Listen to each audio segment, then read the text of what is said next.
Hello everyone, welcome to my new shorts video. Shorts blog যাই বলো না কেন, মিনি ব্লগ। তো সেখানে তোমাদেরকে আবারও ওয়েলকাম। আমার মুখ চোখের হাল ভীষণ খারাপ, আমি জানি আমাকে দেখতে ভীষণ বাজে লাগছে। বাট আজকে কেন জানি না আমার মনে হলো যে আমি ভিডিওটা বানিয়ে নিই। ভিডিওটা কবে পোস্ট হবে আমি ঠিক বলতে পারছি না, যবেই পোস্ট হোক না কেন, যেদিনই তোমরা পাও না কেন, ভিডিওটা আমি কিন্তু বানাচ্ছি অনেকটা আগে, আমি বলতে পারি অনেকটা পরে গিয়ে আমি ভিডিওটা পোস্ট করবো।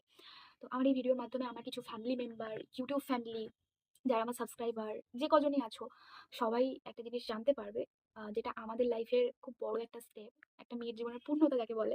সেটা হলো এই যে হুম, আমি প্রেগনেন্ট। আর এটা আমার জন্য ভীষণ এক্সাইটেড, ভীষণ একটা আলাদা অনুভূতি, আলাদা রকমের একটা, মানে কি বলবো, ভালো লাগা, যেটা আমি ফিল করছি আমার ফেসে, বুঝতে পারছো হয়তো সেটা, যেটা আমার ফ্যামিলি মেম্বার, আমার মা-বাবা, আমার বাড়ির লোক, বোন, বাবা, আমার হাসব্যান্ড, আমরা সবাই খুব এক্সাইটেড ছিলাম এই নিউজটা কবে পাবো সেটার জন্য।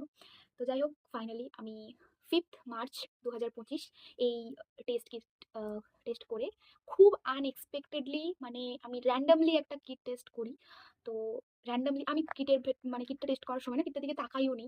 তারপরে যখন মুখ খোলালাম দেখলাম এরকম একটা রেজাল্ট। তো খুব আনএক্সপেক্টেড, আনপ্ল্যান্ড একটা সারপ্রাইজ বলতে পারো আমার জন্য, আমার ফ্যামিলির জন্য।